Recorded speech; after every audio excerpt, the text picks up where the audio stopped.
Thank you. Thank you, Ana. There's something about a hug from Ana Oliveira that makes you feel like you can take over the world. It's pretty fantastic. It's one of the perks of being up here.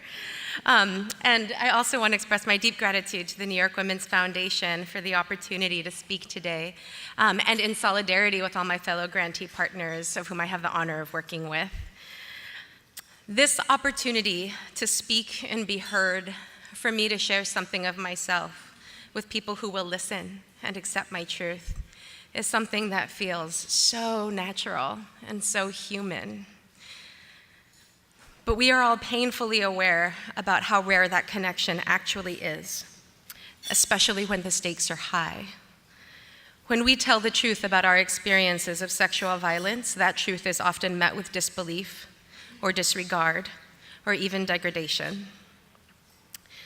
I imagine that Tarana Burke could feel the distance between truth tellers and listeners when she started Me Too. I feel that she could see how Black and brown girls and women and transgender and gender nonconforming people were locked in their silence, and she knew that we really needed to see each other and that we needed to hear each other, because when we connect, we create power. I was born and raised in El Paso, Texas, on the border with Ciudad Juarez, Chihuahua, Mexico. Thanks, Texans and Mexicans in the room. That's my jam. In El Paso, there's a mountainside where you can see 2 countries and 3 states and multiple cities and towns. And it is just incredible to be able to see that the border, to see it by yourself, that the border is a lie, that we're all one people on one beautiful, vast landscape. As a queer Chicana and a survivor of intimate partner violence, I've spent all my life deconstructing real and invented borders. And that is how I discovered my own power. My search for others like me led me to the work that I do now.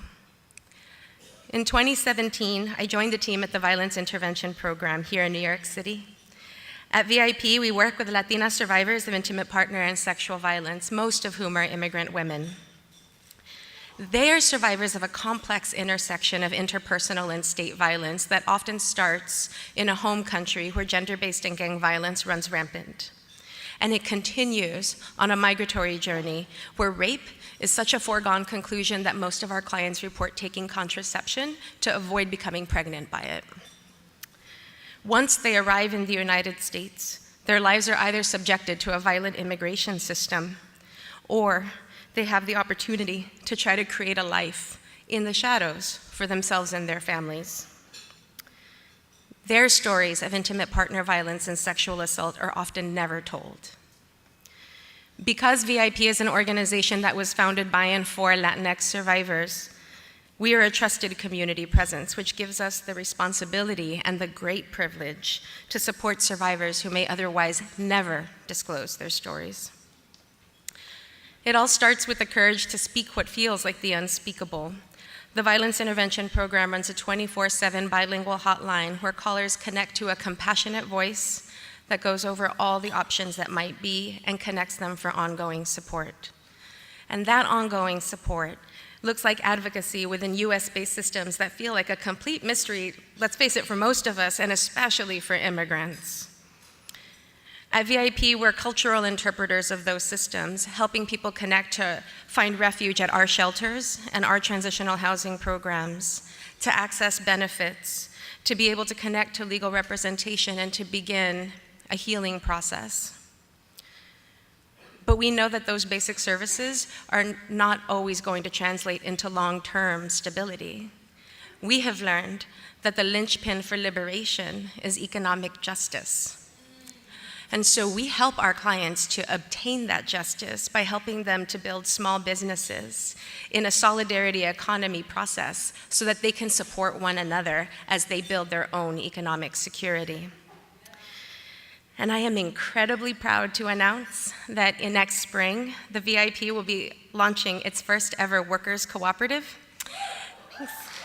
Thank you.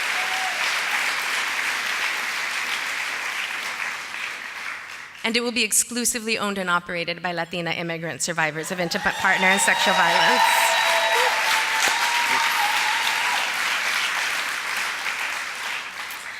All of our work is in support of the healing journey of all survivors. Every single achievement and every single success we have is generated by the power that they created when they risked being seen and when they dared to tell their stories. And that power is growing. Thanks to the Me Too Fund, Latina survivors will engage in a digital storytelling practice that uses multimedia tools to tell about their experiences. It will familiarize our clients with technology that they never even knew existed and connect them to communities of survivors that they may never otherwise have met. And most importantly, this is their chance to tell their story for themselves and for one another, and not to judges, not to prosecutors, not for immigration officials, and not for police. It's their story being told for their healing and their empowerment.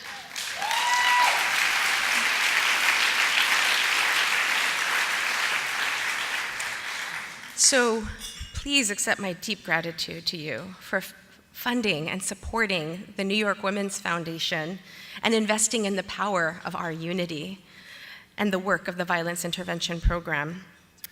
Across communities, we are linking our strength, enriched by the brilliance of our own cultural wisdom, led by the brightness of our ferocity, and uplifted by the boundless abundance of our resilience. And I invite you to join us and to witness our courage. Thank you.